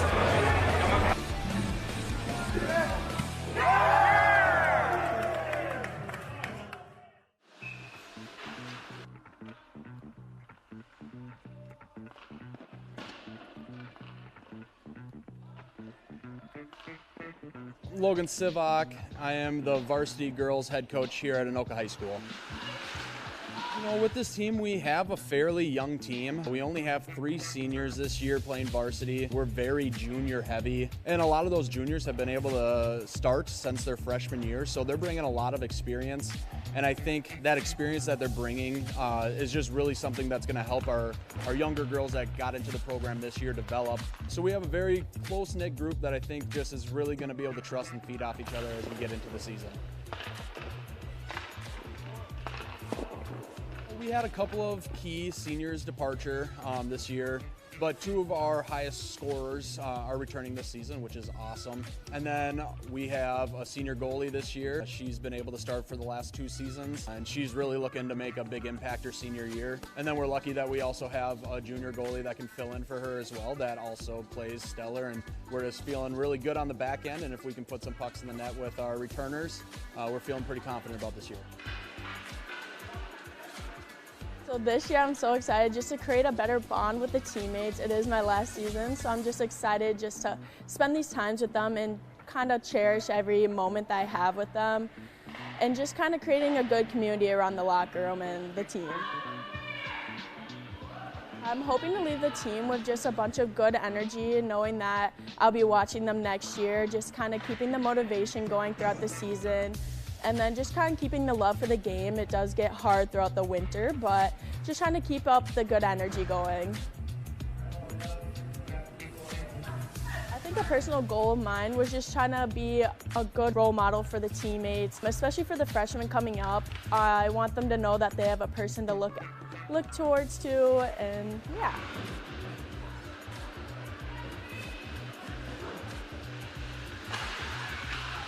I'm most excited to just see how things kind of progress from last year. So last season in our first section game, we went into 6 overtimes, which was just a crazy game in itself.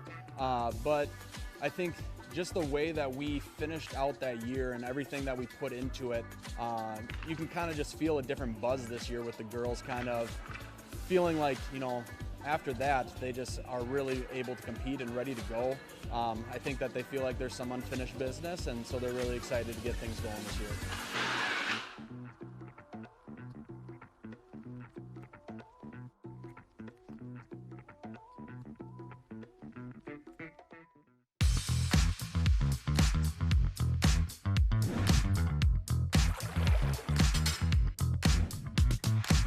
Champlin Lifetime has been a staple in the community for over 20 years. It's so much more than just a fitness club, it's an experience. Whether you're into cardio, weightlifting, or maybe you just need a relaxing spa day in the sauna, followed by a delicious smoothie in the Life Cafe, Champlin Lifetime has you covered. You know, what I see a lot from our Champlin members is that they're really excited about, you know, the variety of things that they can do inside the club. Oh, did I mention the new pickleball courts?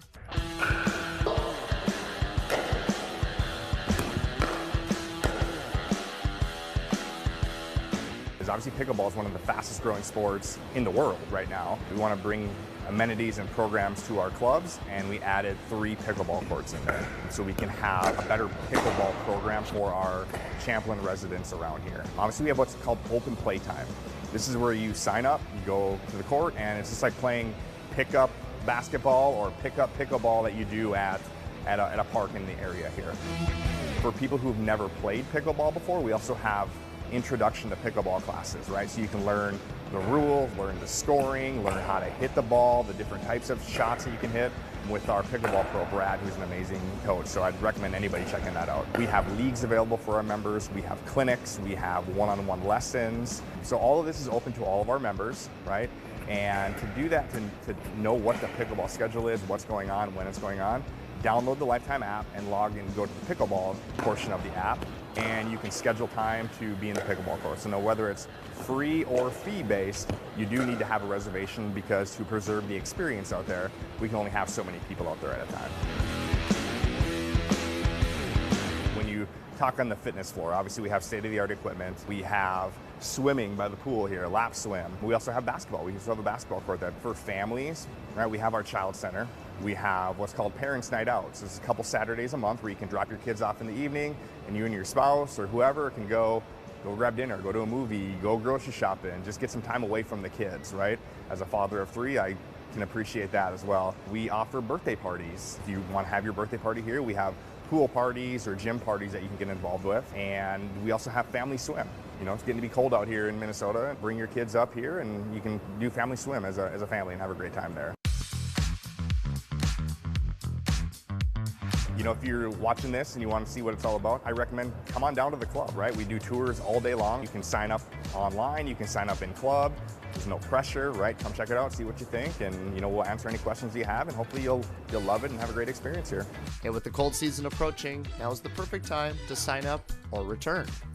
Champlain Lifetime has some very exciting new upgrades on the way.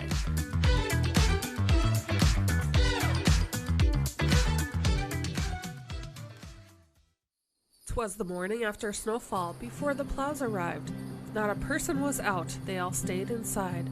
The kids ran to the window, the dog almost trampled, filled with excitement because school was just canceled. They grabbed jackets and mittens and bolted outside. We must free the hydrant, they all cried. They shoveled 3 feet around and the hydrant was free, keeping snow at a good distance in case of emergency.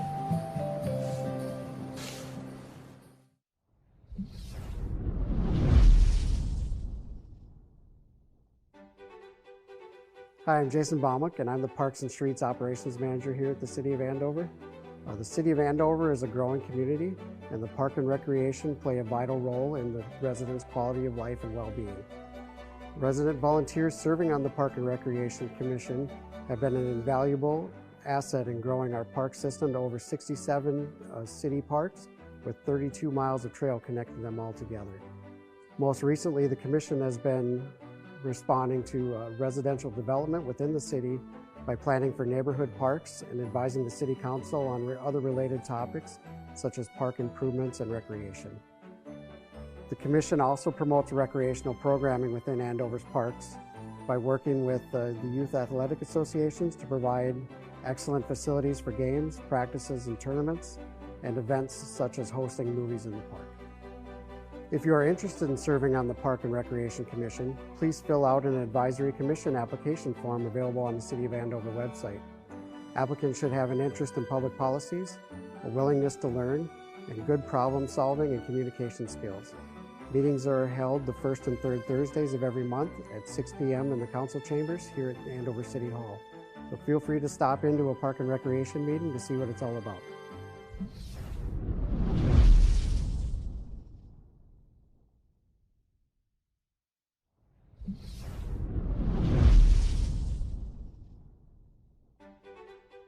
Hi, I'm Peter Helliger, City Planner for the City of Andover. Are you an Andover resident who's interested in guiding the city's development and has an interest in serving your community? The Andover Planning and Zoning Commission may be right for you. The Planning and Zoning Commission conducts public hearings, makes recommendations to the City Council regarding land use applications, subdivisions, zoning regulations, and other matters that may come before the Council. The resident volunteers who are serving on the Planning Commission are invaluable in providing citizen participation, asking the tough questions to help the city vet complex land use issues. If you'd like to learn more about the Planning and Zoning Commission, you can watch live meetings or stream past commission meetings by clicking on the Watch Broadcast Meetings link on the City of Andover website.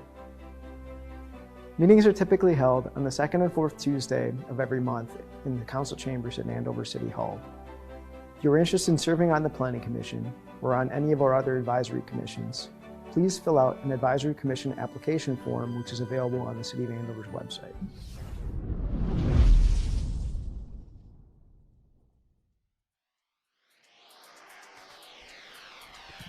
The center ice logo here at the Andover Community Center as we get ready for the third period.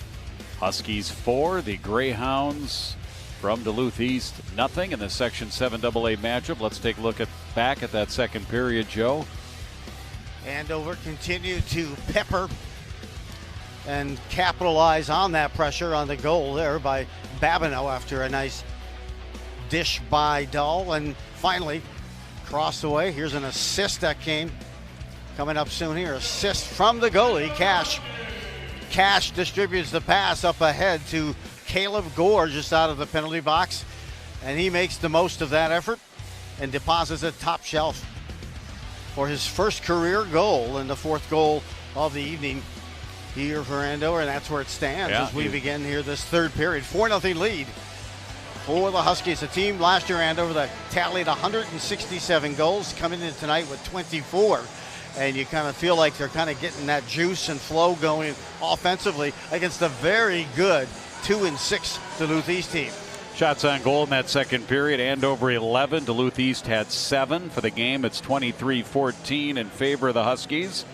And on special teams, Andover 2 of 3 on the power play. 2 power play goals here tonight. And Duluth East 0 for 2 on the man advantage here tonight. The Huskies on the penalty kill now on the season 14 of 19. So they're improving in that penalty kill department here. You see the fans that are on hand here today. Good crowd. Almost standing room only, although we do have some open spots here in the bleachers. There's some fans that they would just rather, even though we've got open spots in the very comfortable wooden bleachers here at the Andover Community Center, they would just prefer to stand and watch along the glass if they can. Plus, there's also a little bit of a reunion from the 2020 state tournament team. I'm hearing that. Taking place just to the left, so some gathering there. Here's a loose puck. We're underway in the third period. Duluth East gets it out in front, and Tang was right there, point blank, and Cruitt may have gotten a piece of that. Opening minute of the third period. Of course, that 2020 season, the first state tournament team, Huskies have been knocking on the door for so many years, running into Duluth East and losing in overtime back-to-back seasons. And then they finally broke through there in 2020 and, of course, won the title then in 2022. Here's Duluth East again on the attack, and it's up high over Cruitt's head off the glass. And it's held in here by Duluth East. Good charge, good push here early on for Duluth East. They're down 4-0. Caden Cole with the shot there. And the Greyhounds here putting on a big push to try and get on the board. They want to try to cut into that deficit any way they can here to get some smoke going, but the Huskies diffuse it, send it out to neutral ice.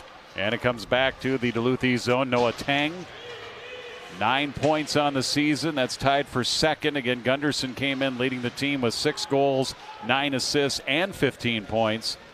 The senior captain center on that top line. Andover banking it up far side. Martin forced it out of the zone. Cole off the check. Played right back in here by the Greyhounds. Opening minute and a half here, the third period, and probably the Greyhounds with their best forecheck, their best couple of shifts that they've been able to string together here in the game tonight. As that one bounces in on Cruitt, he'll smother it. And a 4-0 Andover lead to face off in the Husky zone. Yeah, I see Melissa Volk, also the head coach for the girls Husky squad, also in attendance in that background. And they're on fire, 6-0-1 in their last 7. They've outscored their opponents in the last 4 games 27-1. You and I saw their win over Rogers last week. What was that, 5-0? Correct, and I'll get a chance to call their game against Hale Murray here later this week. Well, that'll be a tussle. Andover in the latest, the Let's Play Hockey polls came out here today. I think I saw them at number 3. Correct. As Duluth East plays it back out to center. Law with a nice little chip on the right side of the red line as they go in and crash in along the end wall. Loose puck picked up there. Jude Edgerton, senior defenseman for Duluth East. It'll slide back to the Huskies. Murphy. Pass up to Law. It's lucky that Cole didn't pick that off. And it's Law again. Drew's pass off of Murphy, wide of the net. Kronstadt will stop it there, swing it around and leave it on a platter for Anderson. Anderson trying to, again, a long pass. It ends up onto the stick of Tang. Then it's to Gunderson, cross ice to Caden Cole. And following the play there was Cruitt. And it comes back up towards the line, but held in again by Duluth East. They get over to the right point. A shot by Olsen, blocked by bodies and traffic out in front. Comes back here to the Duluth East line. I got to tell you, Cash Cruitt has been worth the money tonight. He's been just tremendous in goal, making everything look so easy. Sullivan, Perry, near wing, chips it to himself along the end wall. Crosby, Perry. Cycles it back in low into Murphy, down tight right on the doorstep and tried to flip it high, goes over the cage. Sullivan's got it. Here's his wrist shot, glove side, high and off the glass. Sullivan after the rebound, taken out of the play by big Caden Cole. And here comes Gunderson. Nice nifty move through center. Gains the zone. Comes in on the backhand to the forehand. All the way in on the net. And then the rebound to Tang. And a Husky got a stick on that. Gunderson's just got that extra gear. Bouncing puck out in front of Pruitt, who picked up an assist. A goalie assist, always a special thing. Murphy dumps it in, and he heads off on the change here with 13:19 left, third period. Duluth East getting close, trying to get that goose egg off the board here, trailing at 4-0. Belisle at neutral for the Huskies. Back to Law. And it's Cogswell. Hey, you're seeing some great tape-to-tape passing by both squads. Minimal icing whistles, and the speed of this game has just been excellent to watch. Ooh, a deflection out in front. I think that hit the stick of Dahl and went up over the cage. Law shot wide of the net. Yeah, we've had very few whistles in this third period. Free-flowing play already past the 5-minute mark. We're past the 4-minute mark, nearing the 5-minute mark with Dahl to the net. Cogswell knocked down, back to Dahl. Squares up with a forehand, then he cycles it down. Babineau battles as he goes in hard along with Edgerton. And flipped up and out by Peterson, and back behind the play. We're going to get a penalty. As Wyatt Peterson, who cleared that puck, ended up on the ice behind the play, and they're going to chase an Andover player to the penalty box. And Babineau will step and sit in that box. Wyatt Peterson needed a little assistance getting off and KJ the ice. Sauer, you see him still in the box, so he got a 10. We don't get the official, and I didn't hear the announcement. He must have gotten a 10. That was a misconduct, a 10-minute misconduct, so he is still in the box from that penalty way back in the second period. So that's why we haven't seen number 9 out on the ice here to start this third period. So a power play here for Duluth East. It'll be their third of the game.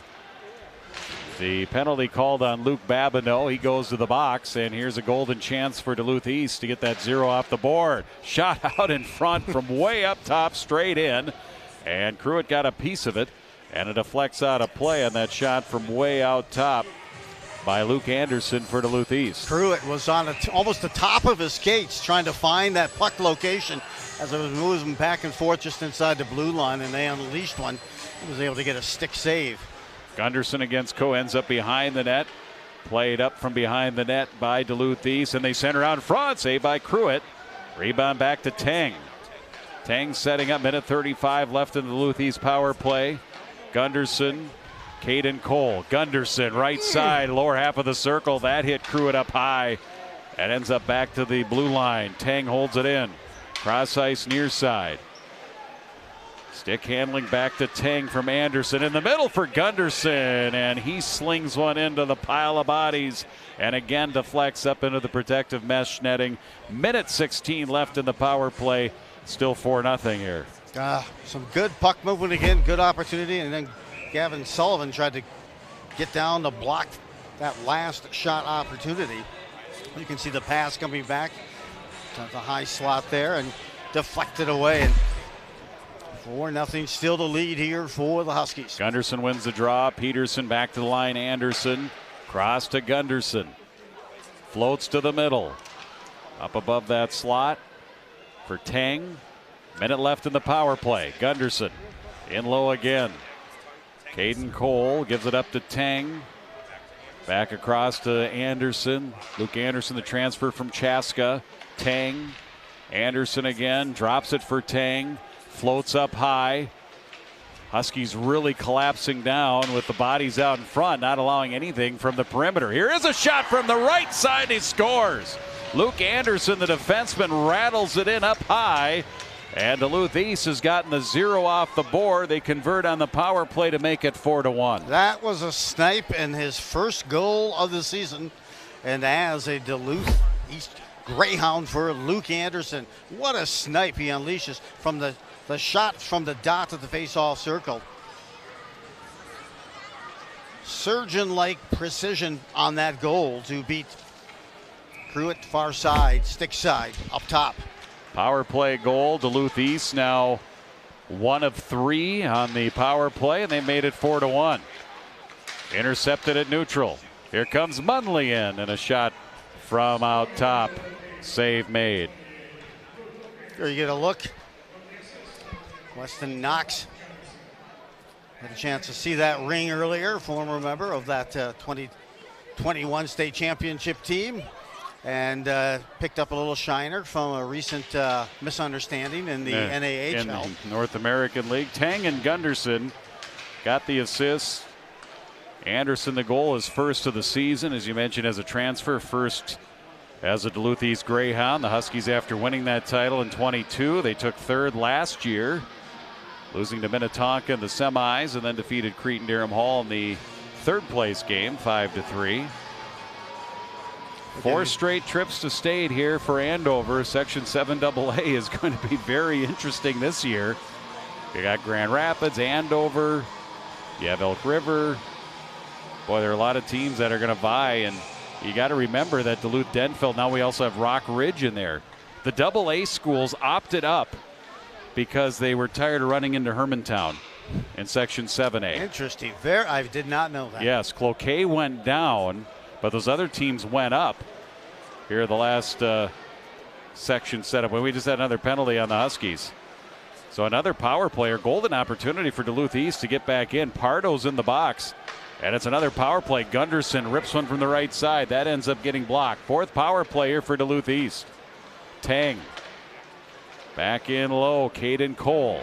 Cole changes directions. Unsportsmanlike conduct. 2-minute penalty against Pardo. So that puts Huskies in a tough spot here. Boy, if Duluth East converts here, going to make it really interesting. 4-1 Huskies. Cross ice pass. Tang. Want to drop for Gunderson. Instead on the right side, it's Anderson who scored the goal, and it's right in the glove of Cash Crew to hold on with 1:06 left in the Duluth East power play. A lot of movement, a lot of motion on this power play. You see it all night from Duluth East.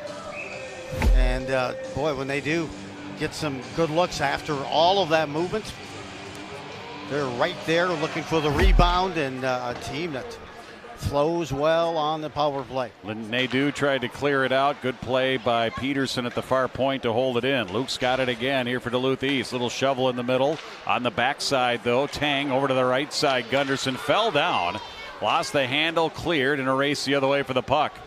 Dahl in after it. Wyatt Peterson is there, the senior captain. And Huskies look to keep it alive. Dahl 1-on-2 with Gunderson also floating here. And what a job there by Ben Dahl. Just kept it alive, and it ends up being cleared the other way. Purely by himself. Yeah, taking precious seconds off of the power play. Now 20 seconds left in the man advantage, and the Huskies from their zone send it the length. Stopped by Kronstadt. And behind the net, Christian Hauser, the converted forward. He was a forward last year. They needed help at D, so he converts to defense. He's got the puck on the near wing. Looking to center. Vision out in front, comes back to the line, just held in by Olsen, who flips it in the corner. Meanwhile, out of the box, KJ Sowers back on the ice. He has served that misconduct. Pardo's also out of the box. Huskies at full strength. Here's a shot by Law. Pushed off the blocker of Kronstadt, ends up behind the net. And the Huskies have Martin working in the corner. We pass the midway mark of the third period. Huskies still a 4-1 lead. Sowers shot, hits traffic, blocked back out to neutral. Well, Manny was said this is the first game in a long time that they've had a healthy team, and you can tell with the depth of the lines, both offensively and defensively, and even goaltending wise, it's paying dividends. Yeah, because Conway had started the first 5 games. It's 2-3-0, and now they're giving Cash Pruitt, the sophomore, a chance, and he's been impressive tonight, really. He has. Can't forget about those shorty attempts that he turned away in that first period. Huskies, after tonight, will be off until next week. We'll play a week from tomorrow in that Maple Grove Premier Hockey Classic. It's the In the Grove Holiday Classic. They'll play Rosemont, Hill Murray, and Blake coming up Wednesday, Thursday, and Friday of next week. This one's whistled down offside. Here comes the draw just outside of the Duluth East line. Duluth East down by 3. They really would have liked to have converted on that power play they had. A couple of good opportunities, but again, Dahl, a nice job of killing that penalty as well. Takes some value, as you mentioned, seconds on that penalty kill. Yeah, and his return has really helped the Huskies. As we mentioned before, he was the top returner coming back as far as stats and points from last year's team after losing just hundreds of points off that top line. Just pretty amazing when you think about it. Duluth East getting to work here deep in the Andover zone. They're not giving up. Still plenty of time here, under 7 minutes left to go. And if they can pot one to make it 4-2, that would really make it interesting. Nadeau swings it around. Huskies waiting for it. It's Sullivan up to Murphy's got an opening. Cross the line. Comes in and fires it high off the glass. Rebound to Caden Cole. And then back out to center, then right back in by the Huskies. Well, you mentioned the Huskies lost a lot of scoring punch due to graduation. Cooper Conway was a goal farmer at the end of the season, put up 46 goals, 41 assists. Gavin Thorson, 41 goals, 51 assists. And Caden Casey, 21 goals, 57 assists. Yeah, I think if you add that all up, I had it from our earlier game. That line, Conway, Casey, Thorson, 262 points, 108 goals, 154 assists. Adequate. Got the job done. There were other coaches they faced, they just said they're unstoppable. You just got to give them their points and hope you can stop and outscore them and stop the rest of the team, because, other coaches were saying thank God that top team couldn't play the whole game. Probably the best line I heard from Mark Manny last year was, Caden Casey is the most honest hockey player I've ever coached in my life. We were talking about the penalty kill because Thorson would always find that as an opportunity to score. He had a total of 7 shorties last season himself, but Casey, in his way of playing it straight up, allowed him to kind of get that lean on that loose puck and score many of those shorties. Dahl in traffic, lost it 2-on-1 here for Duluth East, so they hurry. Tang, he's got Gunderson going to the net, and it wasn't able to do with the puck what he wanted to. He wanted to get over to Gunderson. The Huskies did get a player back. Ended up behind the net. Cogswell almost got upended into his own bench. We now have 5 minutes left in the third period. 4-1 Andover. Munley drags it into the zone. Comes in on the right wing, 1-on-4. Still ends up with the puck. Munley again towards the net, a deflection. And reaching for it, trying to stab at it. Cronstedt with a glove. It ends up behind the net. Here's Caleb Gore back behind the net. Scored his first career goal earlier this game coming out of the box.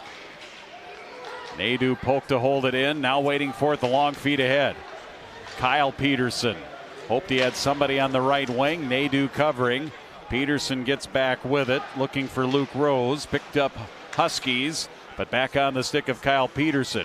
Shovels it to the near corner. Luke Anderson comes into the corner. Peterson following. Huskies chip it out. Back here for Duluth East. Cole from his own zone. Luke Anderson off the near side glass. Time starting to run out here on Duluth East. Under 4 remaining in the game. We had mentioned the competition for Andover this season and the teams that they have played in the top 10 in the Class 2A rankings. And it's been impressive, the number of teams that they have played and then defeated and scheduled this season already. It's a tough schedule. Like we said before, if you're a team that wants to be a state tournament contender and have that elite program, you have to play the tough schedule. And that's primarily why Duluth East went independent, doesn't play in a conference, whether it's the Iron Rain Conference or was the old Lake Superior Conference before. Held in at the near point. Cole, right side, right wing, and that hit the goaltender up high and gets forced out of play here with 3:10 left to go in the third period. Here's what Coach Manny was talking about when it comes to their schedule. So they've already played Minnetonka. They're ranked first. Wayzata second. Rogers third. Chanhassen fourth. They haven't played Edina, excuse me. Benilde St. Margaret's they lost. Hill Murray they play on December 28th next week. They play Maple Grove January 4th. And they play Rosemont December 7th. Those teams are all in the top 9. So the only team in the top 9 that they haven't played already or will not play is Edina. And that is a tough schedule. Yeah, that would be very high. That would help you in the pairwise, as we say in the college game, or the RPI, ratings percentage index. They also beat Moorhead recently. In fact, in their last game, 3-1, and they're about 15th, from what I understand. Yeah, of course, that's Mark Manny's alma mater, as you know. They play regularly every year, and I have to assume that Moorhead and Coach Ammerman, they're going to be right in it come Section 8 AA time. Roseau looks good this year. Rogers used to be in that section, and if Rogers had been in the section the last few years and they keep butting heads against Maple Grove in Section 5, they would have been the Section 8 champion, I'm pretty sure of it. With all due respect to the other teams, Rogers is ready to burst out, but they just keep running into Maple Grove. We'll see Centennial on Thursday. They're a 5 AA contender. This one slid all the way down, icing on the Andover Huskies with 1:55 left to go here in the game. There you get a look right now, that Class 2A boys rankings. The most recent one at least coming into tonight. And there are the results in there. Our 8-0 loss against Minnetonka, 6-2 loss over Wayzata. Our graphic crew putting in the Andover results. Good job by the guys in the truck. Excellent job, excellent, you can see. Gunderson with a shot, blocked high in the air, bouncing around. Nadeau in the traffic. Munley's down there. Final minute 40 of the game. And it'll be shoveled down. It'll be icing again here on the Huskies. And the Huskies doing what they have to. Duluth East really putting on a push. Time is not on their side. And Coach Manny's saying, you know, we're up by 3. If you got to ice it, ice it. And so we can get a change. Early look at the Northwest Suburban Conference. And you'll see Maple Grove up top, Centennial. Some of the fans just to the right of the graphic. Elk River, Rogers as well. As we are early in the season. Yeah, but it sure probably doesn't feel like it for some of the bodies of these players and the physicality and the competition they've endured already.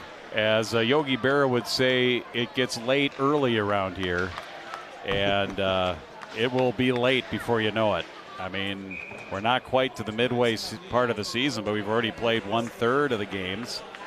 So once you get past Christmas and into the new year, it's a downhill slide with the section starting in mid-February. You look at the upcoming matchups here for Andover. We talked about Rosemont. Don't sleep on Rosemont. They're in the top 10. We're going to get a timeout here. Duluth East will use the timeout. Face-off will be in the Duluth East zone with 1:11 remaining in the game. What's the probability rate they pull their goalie with the face-off in their own end? How about 0? 0, yeah. See Hill Murray there as well. And then here's Duluth East, the Greyhound schedule at Coon Rapids. And then at Mounds View, they host up in Duluth at Blaine on the 30th and start the 2024 year at Grand Rapids. Grand Rapids is probably their closest road game.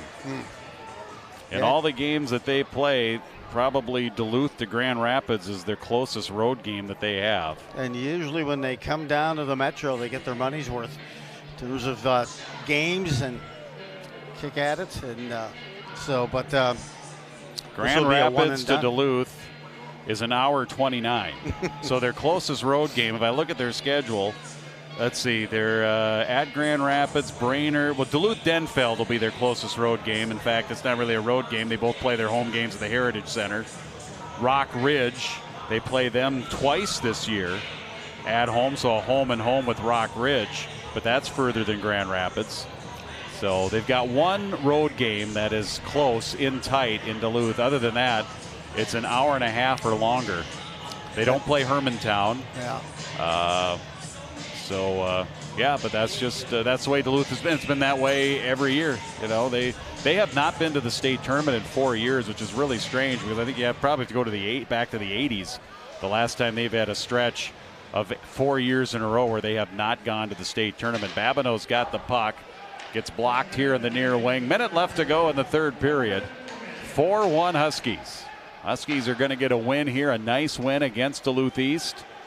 A big section win. This will help them in the seedings and the pairings when those come up in February. Like we said, Joe, that'll be here before you know it. That it will. And we'll be back here as also. You saw some of the QCTV schedule. Champlain Park, Centennial at Champlain Park. The 21st coming your way here on QCTV. And then the girls. I think that's Coach Hayes and I will be on that call from the Champlain Ice Forum. This will be the first game for Andover against a section opponent in Section 7AA. They play Anoka. There's Dahl, and that gets tipped and in offside. You only have 25 games in the regular season. That's one thing that Duluth East head coach Steve Padoja was talking about. They can't schedule all the section opponents. They want to schedule as many as they can. Certainly for Andover, it's harder for them to get all the section opponents in, especially with the way Section 7AA has grown, because they have to get their conference games in. And they like to play some of the higher-end teams here in the Metro. Cogswell there whistled for that penalty. Final 10 seconds. Late little power play here. Mini power play for Duluth East. Tang's got it.